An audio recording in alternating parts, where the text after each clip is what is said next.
signs na hindi ka gusto ng crush mo. Oh my God, nandiyan na si Crush!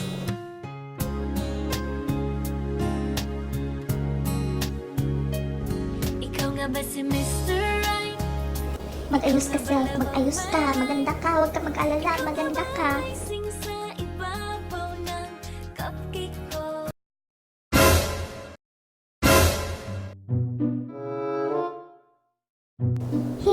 Smile na lang ako para mag-smile din.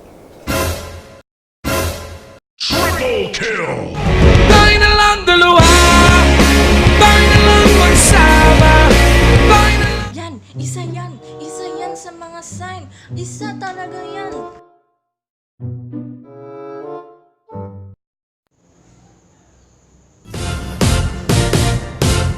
Ako ay isang model doon sa Ermita.